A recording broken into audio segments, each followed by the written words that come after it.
In every field in the world, there are always outliers. People like Michael Jordan in basketball or Magnus Carlsen in chess. These kinds of people are the ones that make you sit back and wonder how a human being is capable of that. Every field has one of these people, and every field has its own way of deciding who that person is. Even in sports with trophies and championships and decades of documented stats, people still argue about the GOAT. Jordan versus LeBron has been going on for 30 years and it's still not settled. Even Messi versus Ronaldo might never be. The debate doesn't just go away just because the proof exists, and if anything, the proof is what fuels it. So what happens when three completely different gaming communities each try to answer that same question? And what if each one arrives at a completely different definition of what the greatest even means in the first place? So in this video, I want to use three players as case studies, one from Geometry Dash, one from Osu, and one from Minecraft PvP, because together they represent three completely different answers to the same question every community asks eventually. How do you prove you're the greatest of all time? And when greatest means something different in every place you look, what does greatness actually mean?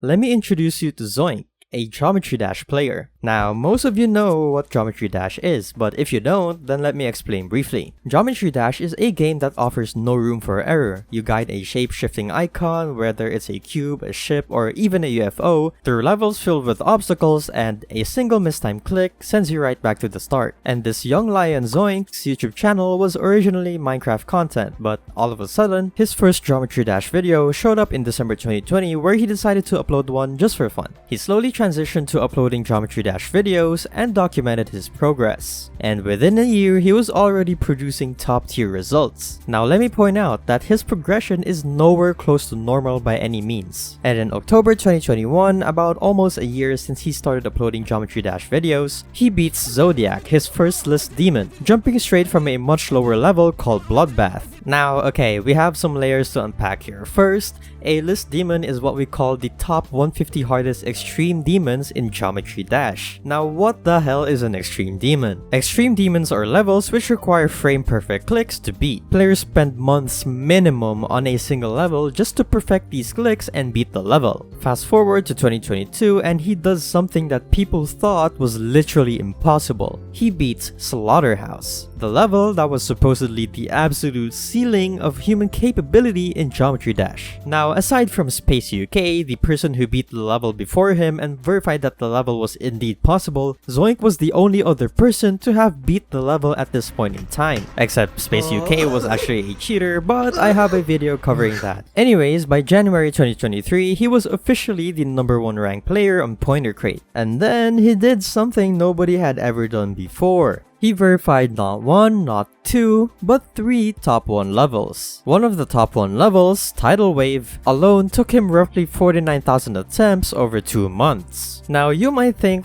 49,000 attempts is a lot. Well, it's really easy to say that until you find out that the next victor of Tidal Wave, Trick, took nearly 70,000 attempts to beat it. And the guy after that, W Popoff, took 5 months to beat it, in comparison to Zoink's 2 months. He became the second player in GD history to clear every single extreme demon in the top 75 hardest list. He held the #1 spot for 515 days straight before a player named Trick finally took it from him. They traded it back and forth for about 3 months before Zoink reclaimed it in September 2024. He also won Best Player in the Geometry Dash Awards for 3 years straight, and his Demon List score is so high that no other player is even within reach of it as of mid-2026. So Zoink's case for greatness is pretty much locked in since it's verified, it's documented, and there's even a public leaderboard that anyone can see. So within Geometry Dash's own terms, Zoink is undeniably the greatest Geometry Dash player who has ever lived. However, that's only true if you define greatest the way Geometry Dash defines it. So what happens when the metric isn't a community leaderboard but a number the game itself generates?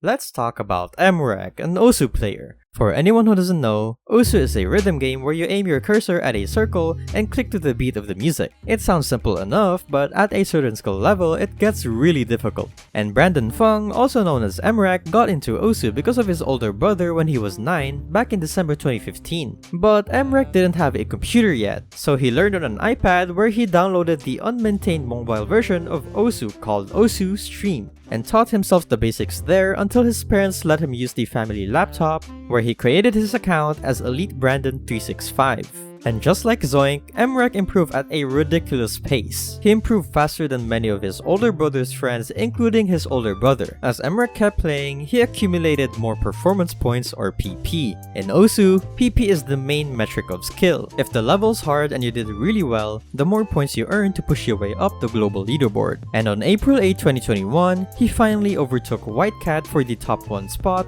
and became the world's best Osu player. But there was a problem people had with Mrekk's early climb. When he was rising through the ranks, the community called him a jump one trick. For context, jumps are a skill set in Osu which involves quickly and consistently hitting circles that are spaced far apart from each other. They said he was only good at hitting jumps at impossible speeds, and that's it. He apparently couldn't do anything else. People talked about it like it was a permanent ceiling and a limitation he would never overcome. But Mrekk didn't let their words stop his path to dominance. He improved a lot and became insane at every single mechanic Osu threw at him. And as time went by during his reign in the number 1 spot, the people who said he was one-dimensional had no comeback. And it doesn't stop there. What happened next was dominance on a level the community had never seen before. He held number 1 for 1,200 consecutive days, and the gap he created between himself and second place became absurd. At one point, he was 3,800 points ahead, and the distance between second place and 50th place was smaller than the distance between Mrekk and second place.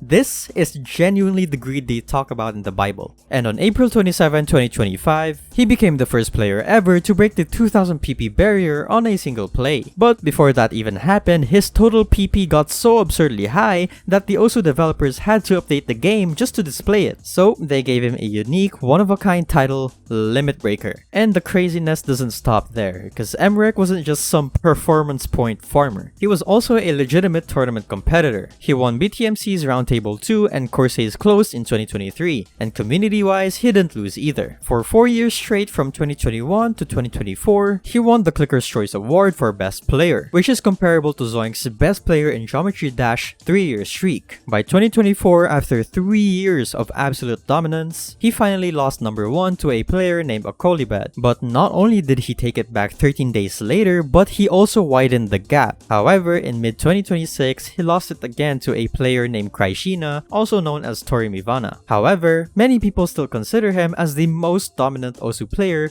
who is still capable of pushing scores higher than anyone else in the game. Now, you might think his achievements are limited to Osu, but it's not. While maintaining his position as the world's best Osu player, he was apparently also Radiant in Valorant and Face It level 10 in CS. And recently, even cleared Slaughterhouse in Geometry Dash after roughly 100,000 attempts. The same impossible level that Zoink was the first person to ever beat, and now he's even trying to beat Tidal Wave. This guy is absolutely ridiculous, so by every metric Osu has, Mrekk is the greatest of all time. And beyond that, he's living proof that mechanical skill doesn't belong to just one game, which is a completely different kind of legacy than anything Geometry Dash can measure. Some might even argue that he's the greatest gamer of all time, period. However, here's what's interesting when you put the first two side by side. Zoink's ranking is decided by a community of players comparing and voting how hard a level is. Mrekk is the one exception since the game itself generates a number befitting his achievements. But the third player is also community decided, however, there's almost nothing backing it up. All we have are footage of other players who fought him, lost, and vouched for him, and yet somehow, his claim to greatness is just as strong.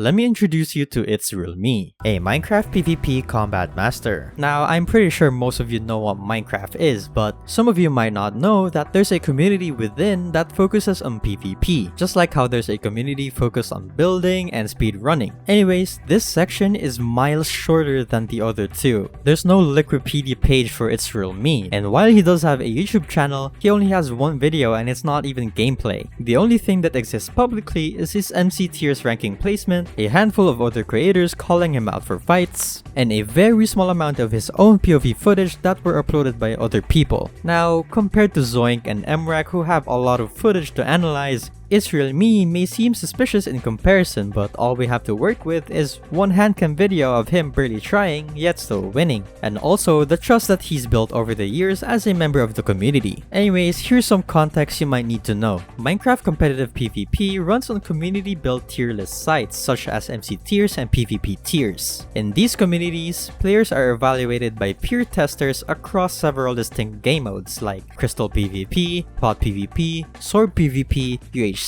and Axe PvP, rather by an automatically generated score. This is fundamentally different from how Zoink or Mrekk are ranked. It's actually closer to a martial arts belt system judged by other practitioners than to a leaderboard, and during his active period, ItzRealMe reached the #1 overall ranking on MC tiers. And the most impressive part is that he held high tier 1, the top rank, simultaneously across nearly every individual game mode. Now, something you need to know about Minecraft PvP is that most players are mode specialists, and most people who strive to reach the top of each one don't get to be good at everything like ItzRealMe. Anyways, ItzRealMe was known for having a calm, quiet, low-ego public presence. He wasn't a high-output content creator, and almost all of his publicly available footage exists because other creators sought him out for "I fought the #1 Minecraft PvPer challenge videos." Now, I'm sure you can see something fundamentally different here. ItzRealMe has a different fame from Zoink, who built his own platform, or Mrekk, whose record exists independent of any video at all. ItzRealMe has since retired from ranked competitive play, but what he's left with is a reputation built almost entirely out of the testimony of people who lost to him. And that difference between a reputation, a score, a leaderboard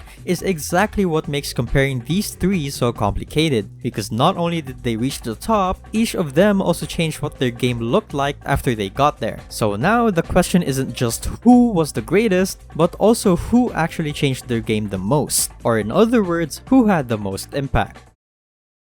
This underrated young lion Zoink changed Geometry Dash by redefining what a single player was capable of doing. Before him, verifying a top 1 level was considered a career achievement, something you built toward for years. Yet Zoink verified 3 of them one after another. Many of his achievements were once considered impossible, and to the community, he's the one that makes the impossible possible. As for Mrekk, he changed Osu in a way that's genuinely hard to argue against, because not only did he change how people perceive the limits of the game, he literally changed the game itself. He was so dominant that the developers had to update the game just to accommodate him. And beyond that, he's also talented in multiple games. So much to the point that he made the community ask a question that they've never seriously asked before. What if the best Osu player is just the best gamer, period? And finally, ItzRealMe's impact on Minecraft PvP is different, but in some ways, the most permanent of all 3. He changed the community's standard for what a complete player looks like. Most elite PvP players are mode specialists, and everyone accepts that as just how it works. But ItzRealMe held the top rank across nearly every individual game mode simultaneously and retired without dropping below tier 2 in any of them. That shouldn't be possible by the community's own logic, and because there's almost no footage of him, because his fame exists entirely in the testimony of people who lost to him, his impact on the community lives in a different place than Zoink's or Mrekk's. And that somehow made him the gold standard, the one that every dominant multi-mode player gets compared to. So, who had the most lasting impact? Based on everything, it's Mrekk. Mrekk changed his game permanently, and the infrastructure of the game itself had to change to accommodate what he did. But ItzRealMe's impact might actually outlast all 3 of them, precisely because it lives in the culture rather than the stats. At this point, ItzRealMe is a living myth because there's no footage to compare. And finally, as for Zoink, he's still changing his game right now and writing his legacy, which means whatever his final impact turns out to be, we're not there yet. Now let's strip away the leaderboards, the performance points, the tier lists, and with all of those gone, all we're left with is the feeling. When you watch Zoink complete a top 1 demon live, when you watch Mrekk push the limits so high and still see him improve somehow, when you watch someone fight a retired ItzRealMe and they still lose, the reaction from every community is exactly the same. It's that feeling from the beginning that this shouldn't be possible. Now, don't get me wrong, people still compete for the top. Mrekk was dethroned twice, and even Zoink traded #1 for months. ItzRealMe's #1 spot was also taken by Marlo for some time, though she was a cheater, so we won't count that. Regardless, there's always someone trying to take the crown, but something has changed in how we watch them.